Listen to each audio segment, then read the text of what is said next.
Senhor, nós te damos graças, porque o Senhor se faz presente aqui. Te damos graças pelo privilégio de ter uma família.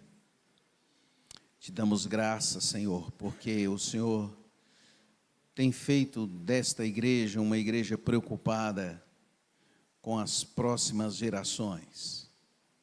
Pedimos então que o Senhor, agora que vamos ler a Tua palavra, nos inspire, nos dê graça, e tudo que for Teu entre no nosso coração e gere vida em nós.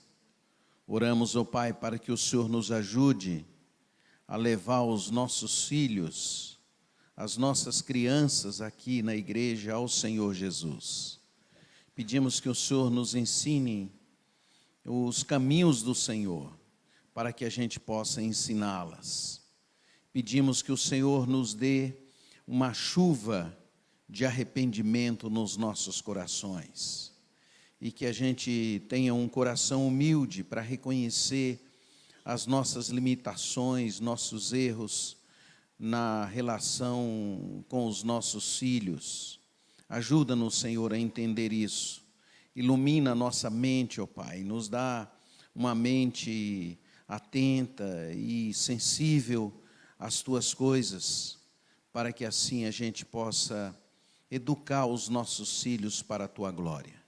Nós oramos no nome de Jesus. Amém e amém. Na reunião passada, eu disse para os irmãos que eu fiquei muito impressionado com o filme que eu assisti, a série da Netflix chamado 13 Razões Por Quê.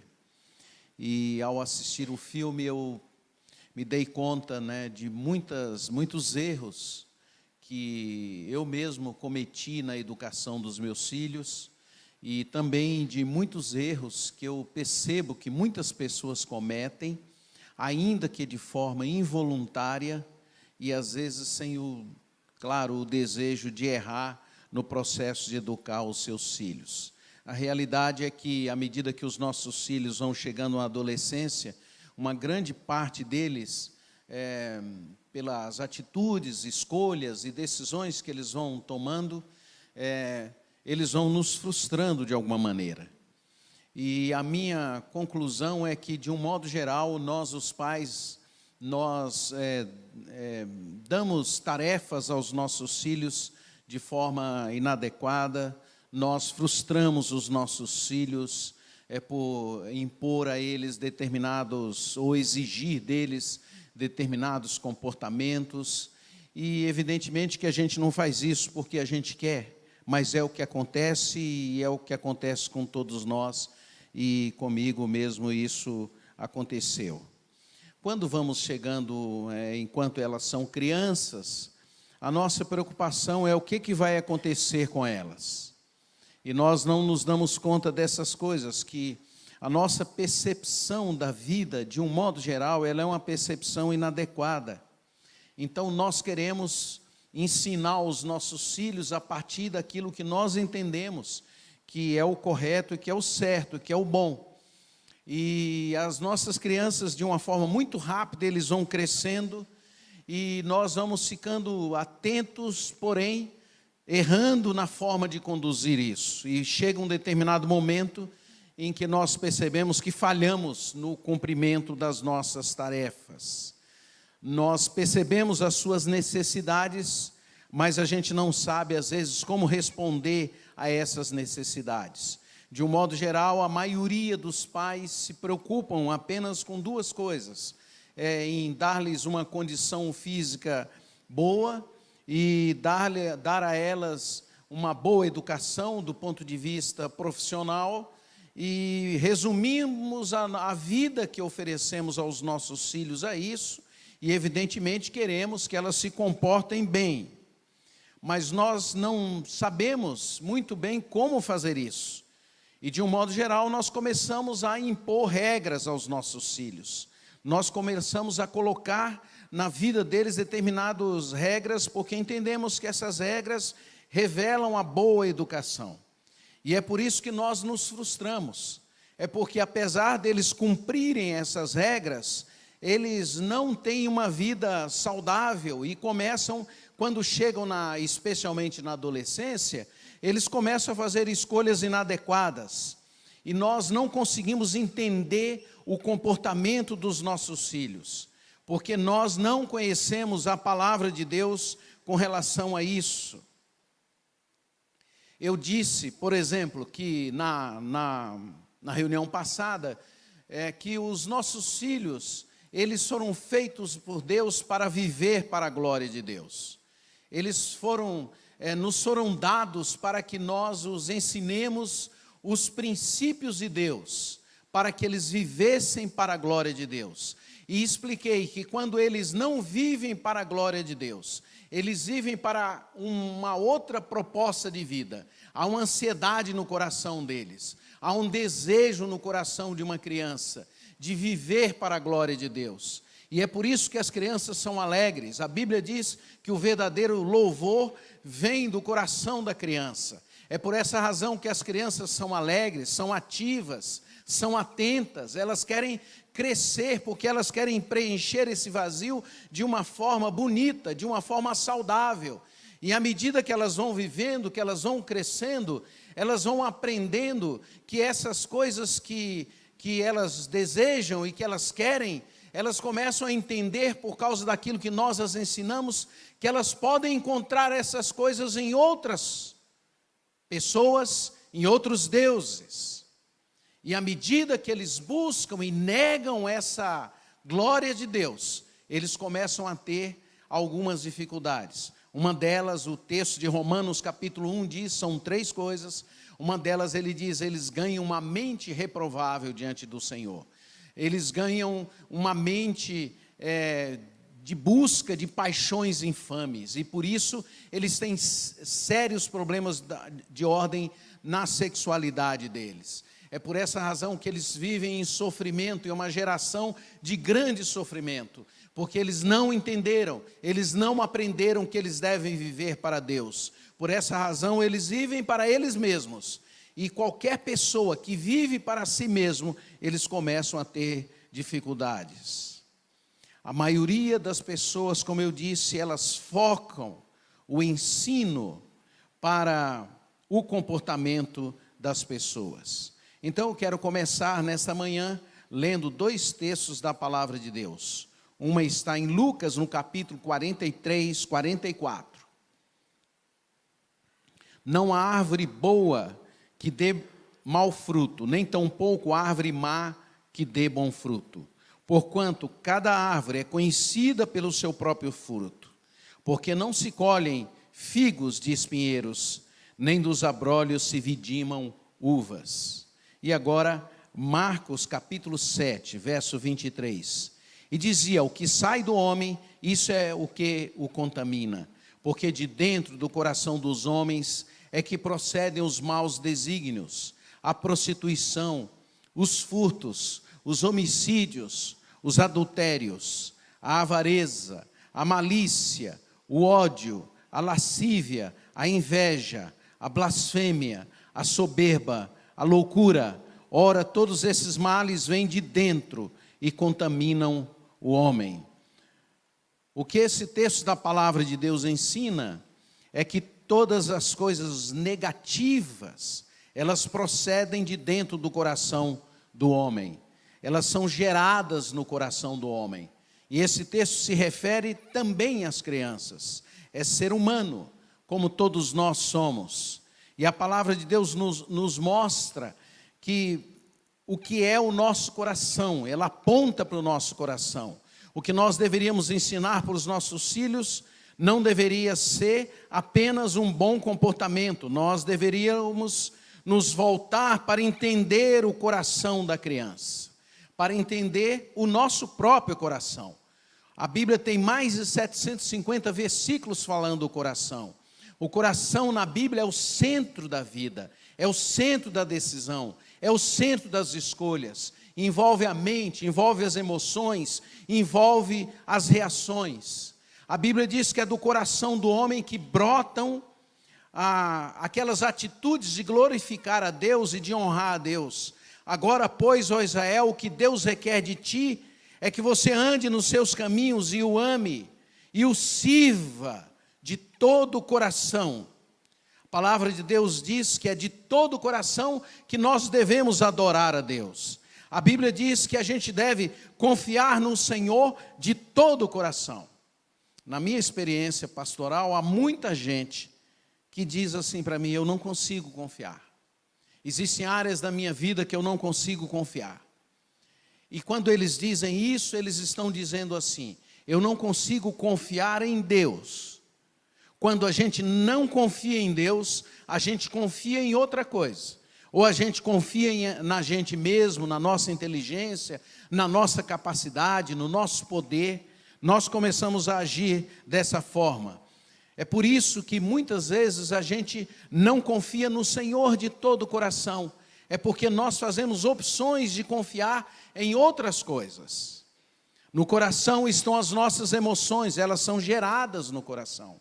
A Bíblia diz em Ezequiel 11, capítulo 11, que eu tirarei de dentro de vocês um coração de pedra e vos darei um coração de carne, para que vocês andem conforme os meus ensinos e guardem os meus juízos e os executem.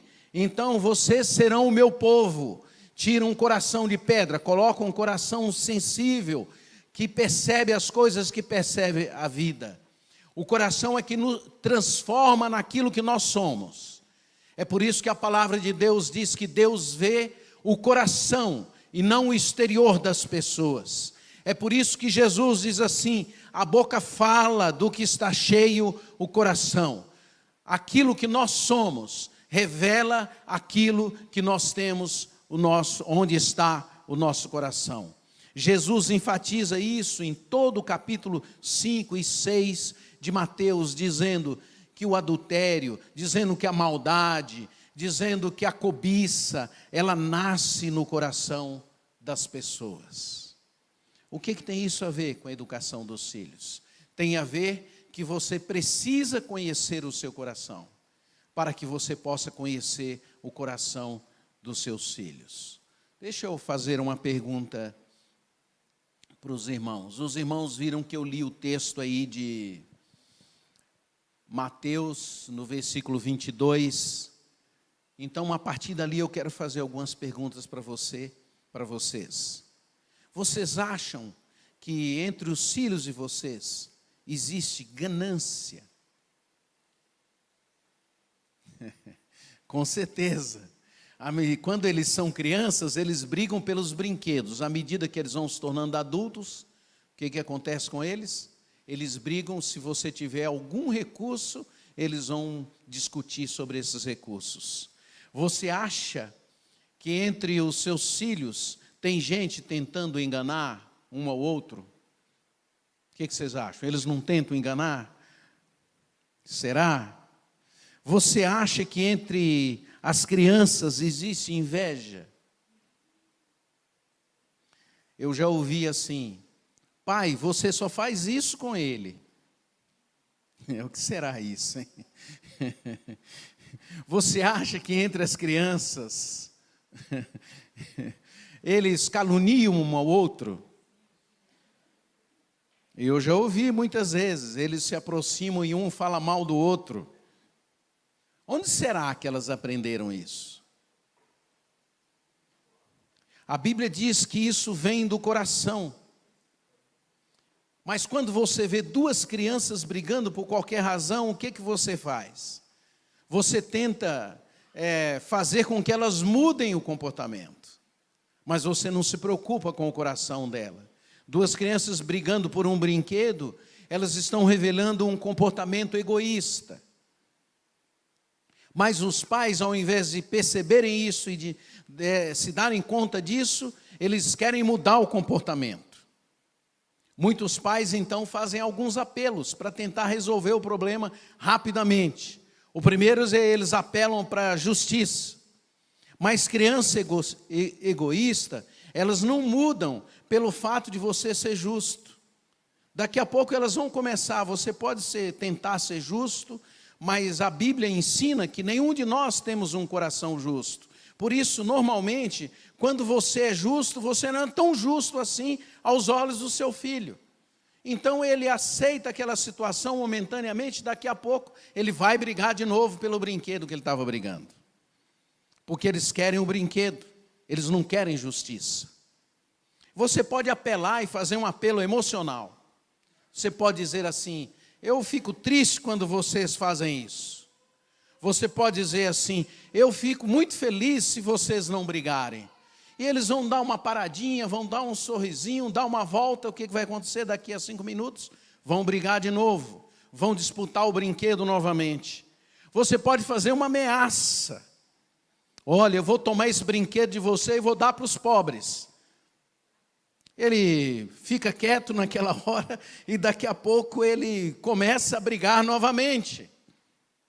Você pode fazer uma outra ameaça, que é muito triste. Você diz assim: você vai ver quando seu pai chegar em casa. Aí ele dá uma paradinha, fica uns 5 minutos ali, e daqui a pouco ele começa a brigar de novo. E o mais grave é quando vocês apelam e dizem assim: o pastor vai ficar sabendo disso. Aí a coisa complica demais. Nada disso muda a criança. Muda o comportamento momentaneamente. O que eu estou querendo dizer é que quando a gente tenta mudar o comportamento da criança, a gente leva a criança a ter uma atitude religiosa, hipócrita. A palavra de Deus diz assim: bem-aventurado aquele que o Senhor não atribui culpa e em cujo coração não há hipocrisia. Eu vivi essa experiência. Os meus filhos, chegou uma certa idade, eu comecei para tirá-los um pouco dessas brincadeiras na casa dos outros, e também aquelas lojas de jogos que haviam antes, né, de pimbolim, aquelas coisas eletrônicas. Eu pensei, eu vou, assim que saiu aquele Atari, aquele negócio de jogar um videogame doidinho, eu falei, eu vou comprar um negócio daquele. Aí fiz uma viagem sacrificante lá para o Paraguai, naquela época, comprei um jogo daquele, pus dentro de casa. E eles chegavam em casa, eles só tinham um jeito, era um de cada vez, né? Ainda não tinham os múltiplos controles, né? E aí eles pegavam e escondiam o controle um do outro para ficar no brinquedo. Aí eu ficava tentando mudar o comportamento deles. Aí eles procuravam, né? Quando eu dava uma bronca e tal, aí eles procuravam o brinquedo e eu falava assim, 10 minutos para cada um. Aí eles ficavam ali 10 minutos, brincavam, daqui a pouco o outro brincava 10 minutos.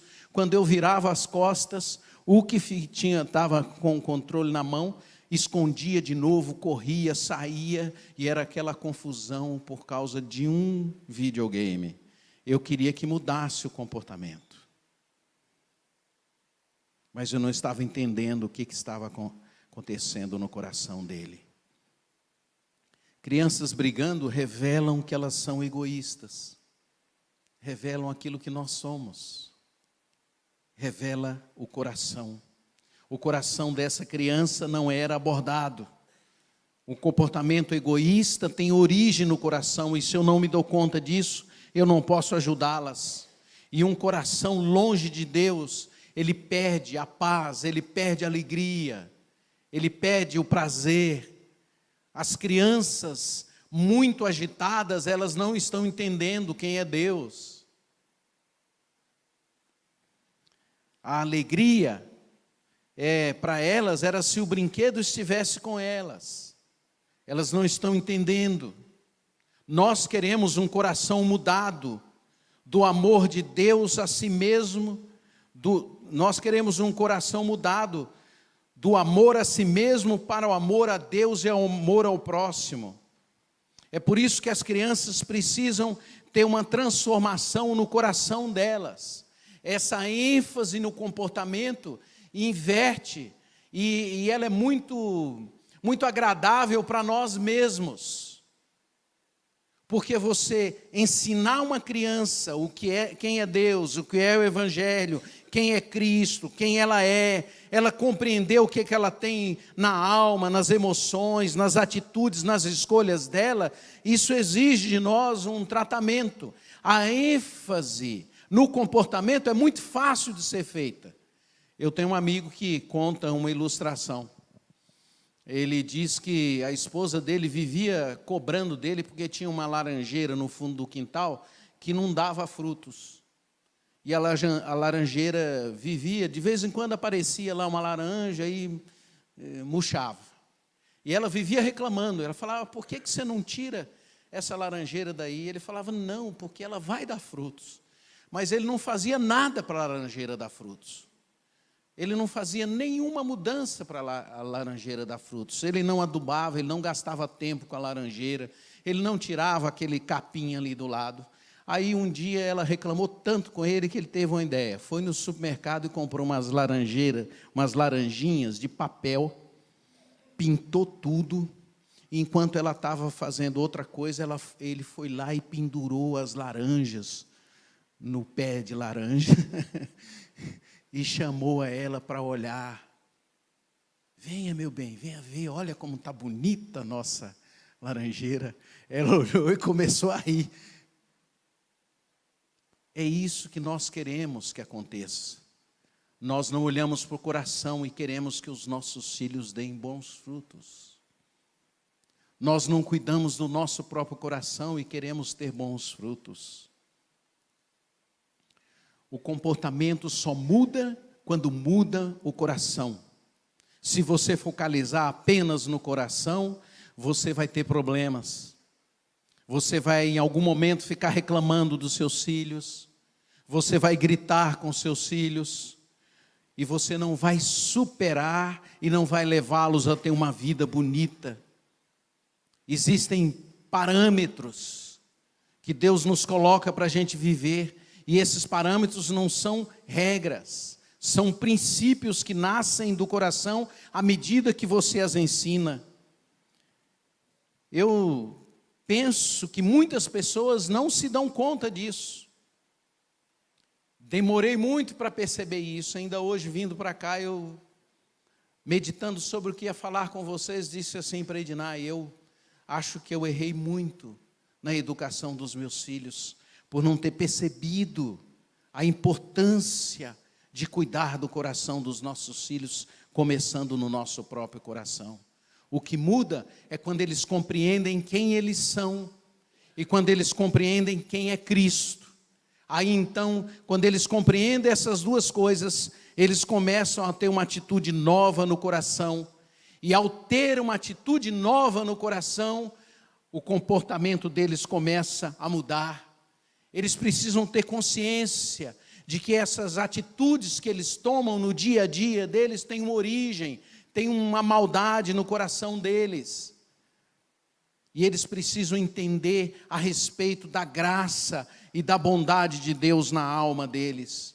Não é só uma questão de serem salvos, é uma questão de ter o coração transformado. E talvez alguns de vocês já estão dizendo, mas pastor, como é que nós vamos fazer isso? Como falar e como chegar ao coração de uma criança? Como falar que uma criança precisa se arrepender? Como falar que Cristo veio ao mundo para mudar o coração dela? A mudança de coração não é o problema. O problema é a gente querer mudar o comportamento sem mudar o coração. E se você começar a anunciar e falar de Jesus e conversar com seus filhos a respeito de Deus, eles começam a compreender. A primeira regra é que você tem que ser gentil com seu filho. No filme 13 Razões, aparece claramente a brutalidade ou a dureza de coração da mãe com a filha. É muito claro. Mas quando você começa a tratar o seu filho com gentileza, com amor, com carinho, com respeito, e no meio disso anunciar Jesus, você começa a agir e começa a mensagem chegar ao coração. Lembrem-se, Elas vieram ao mundo para viverem para a glória de Deus. E quando você fala desse Deus para elas, elas querem, elas desejam, elas se encantam, elas querem conhecer mais.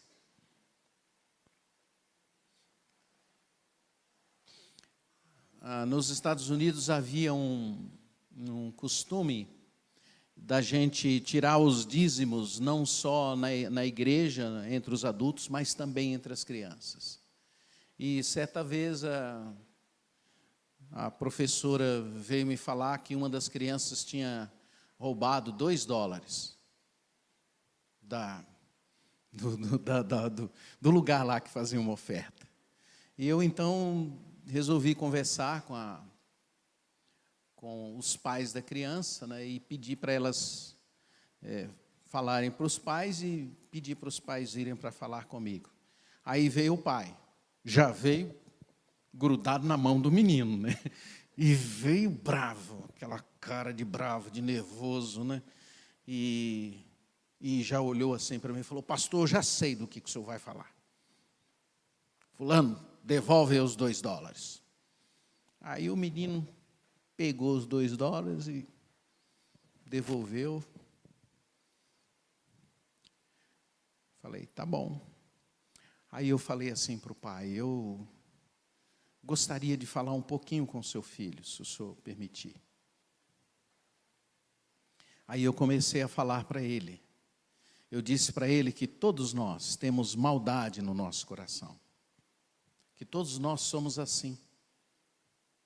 Que todos nós somos pecadores. Mas que um dia lá na cruz do Calvário, Cristo tinha dado a vida dele por nós.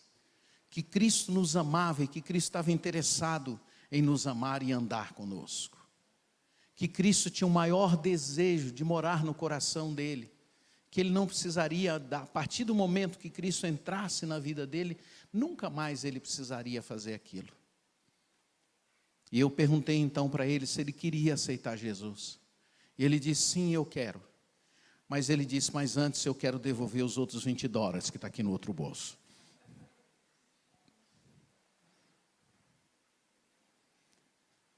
Vocês não tenham medo de falar de Deus para os seus filhos. Eles querem. Eles desejam ouvir isso.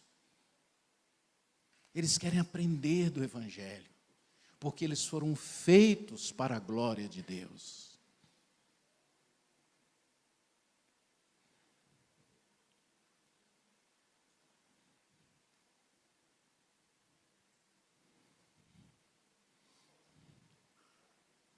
Sejam gentis, sejam amorosos, porque eles vão descobrir a maldade que eles têm no coração. Falem de Jesus para eles, do amor de Deus para eles, do quanto Deus os ama. Pacientemente ensine aos seus filhos a ver esse lado bonito do Evangelho, a esse lado belo do Evangelho. Fomos para um acampamento de crianças, e aí tinham 3 meninos que jogavam futebol muito bem. E daí, na hora de armar o time, os 2 se juntavam e não queria que o outro jogasse. Então, desprezava o outro no time deles. Falavam, não, você não joga no nosso time. Porque os 2 queriam fazer essa coisa de futebol, fazer as tabelinhas, né, entre eles, né, e jogar só entre eles.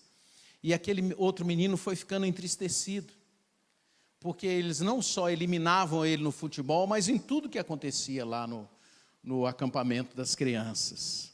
E ele foi ficando chateado, e as professoras então perceberam que ele estava muito entristecido, falavam com ele, ele não queria mais participar de nada, não queria conversar com nada, até que eles terminaram os 3 brigando na quadra, e assim, foi uma briga até razoável, né? E aí as professoras finalmente trouxeram para conversar. O primeiro, eu disse para ele que Deus o amava, os que bateram, né? Deus ama vocês. E vocês fizeram isso porque vocês não entenderam ainda o quanto Deus ama vocês. Deus nunca faria isso com nenhum de vocês. Deus nunca bateria numa criança, porque Deus ama vocês, porque Deus está interessado em mudar a sua vida, porque Deus quer fazer de você um menino bom, como você provavelmente veio para ser assim, bom, bondoso, tratar bem as pessoas. É isso que Deus quer para você. E novamente falei do amor de Deus para ele. Deus o ama, você é como eu, somos pecadores, mas Deus nos ama. Você quer aceitar Jesus? E aquele menino então fez uma oração e aceitou Jesus. Aí veio o excluído.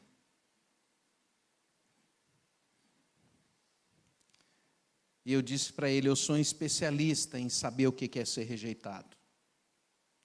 Porque, claro, eu não falei nessa linguagem, né? Eu não tenho um pai, não tenho mãe, e muitas vezes eu fui rejeitado. Eu sei o que você está sentindo. Eu sei o que sentimento você tem. Mas eu quero te dizer que há alguém que foi muito mais rejeitado por você do que você. E eu então me lembrei do texto de Isaías, que diz que Jesus foi rejeitado de forma incrível, foi rejeitado por todos, e que foi traspassado pelos nossos pecados, e fui explicando para ele, e fui falando dessa rejeição que Jesus teve, que ele foi na cruz, que ele morreu na cruz e foi rejeitado, e ninguém o acompanhou, desprezado por muitos. E fui dizendo para ele a respeito do desprezo, que Jesus havia sido muito mais desprezado do que ele, do que eu, do que qualquer pessoa na face da terra. Mas que Deus então os acolheu, Deus retirou Jesus da cruz e fez Jesus, eu disse essa linguagem, fez Jesus nascer novamente e voltar para viver entre nós. E que Jesus agora era exaltado, era assim, aplaudido por toda a humanidade, e que um dia todo mundo ia se ajoelhar diante dele. E fui falando desse jeito para ele, mas ele foi desprezado. E portanto, assim como Jesus foi desprezado, mas Deus o exaltou, você também, sendo desprezado, Deus pode vir e mudar a sua vida. E você é amado por Deus, e você não precisa ter esse sentimento no seu coração, porque Deus ama você. E quando eu terminei de falar, aquele menino estava com os olhos assim em mim, e eu acho que eu estava muito empolgado, e ele foi me olhando, e os olhos dele começaram a lacrimejar, e eu cheguei para perto, eu abracei, e disse, Deus ama você. Eu poderia para os primeiros ter ameaçado, falar, olha, vocês vão ter que ir embora para casa. Eu poderia para esse dizer apenas, olha, Deus ama você. Quando você senta com seus filhos e você começa a ensiná-los quem é Jesus, eles vão abrindo o coração. Seja gentil com seus filhos e fale do amor de Deus para eles. Esses conflitos que as crianças têm, às vezes entre eles e às vezes com você, são grandes oportunidades para você falar desse amor e dessa bondade de Deus. Para isso, você precisa sair do coração e ir para a cruz. Reconhecer que você é limitado, reconhecer que você precisa aprender. E por último, para encerrar, o grande problema é que uma grande parte dos pais, às vezes começaram bem, como diz Paulo, começaram crendo em Jesus, mas à medida que o tempo vai passando, nós vamos aprendendo apenas a ter bons comportamentos. E, consequentemente, a gente só sabe oferecer para os nossos filhos bons comportamentos. E isso não está errado. Você deve, de fato, trabalhar para o bom comportamento dos seus filhos. Mas não há comportamento duradouro, não há decisões profundas e e que definam a vida das pessoas se o coração delas não mudar. Mas para que o coração do seu filho mude, é o seu coração que precisa mudar primeiro. Você jamais vai conseguir amar o seu filho apenas com o seu próprio poder. Você jamais vai conseguir educar o seu filho apenas baseado nos princípios que você sabe. Eles são importantes e eles são bons, mas se o seu coração não for habitado pela pessoa de Jesus, você não saberá amar, você não saberá perdoar, você não saberá falar de uma forma bondosa, amorosa. E assim como as crianças mudam e enganam você, você também vai se auto-enganar. Em alguns momentos você vai saber fazer isso, em outros momentos você não saberá. Por isso você precisa da vida de Jesus dentro de você, porque é ela que nos faz entender as nossas limitações. Há duas limitações que todo ser humano tem que ter na alma dele. Clareza. A primeira é que nós somos pecadores. E a segunda é que só há um jeito da gente mudar a vida, é quando Cristo vem morar no nosso coração. E quando a gente acredita e anda por esse caminho do coração habitado por Jesus. A palavra de Deus diz assim: guardei a tua palavra no meu coração para não pecar contra ti. Não ensinar os nossos filhos a viverem para a glória de Deus é pecado. E se você quiser de fato não ensinar, você precisa conhecer a palavra de Deus e deixar ela entrar dentro do seu coração, ganhar a sua mente para que você possa reagir, perceber as coisas que estão acontecendo com seus filhos. Perceber o que está indo, o que está por trás do comportamento. Entender o que está além do que você está vendo. Como disse na reunião passada, há uma batalha espiritual para tirar o seu filho da vida que foi proposta para ele, que é viver para Deus. Guarde o seu coração. Guarde a palavra de Deus no seu coração para que você saiba como educar os seus filhos. Eu quero encerrar então, convidando você que está aqui a dizer: Senhor, eu quero que o Senhor habite o meu coração. Não apenas a minha mente, não apenas no meu comportamento, mas na minha vida, na minha alma. Os nossos filhos estão clamando, essa é uma geração que está clamando por uma mudança de vida. Eles estão cansados, eles estão decepcionados. Eles estão, desculpa a expressão, mas cheios de ouvir regras de comportamento. Eles estão querendo saber de fato quem é Deus. E a forma de fazer isso é você se curvar e dizer: Senhor, eu quero ter um coração mudado. Feche os seus olhos por um instante.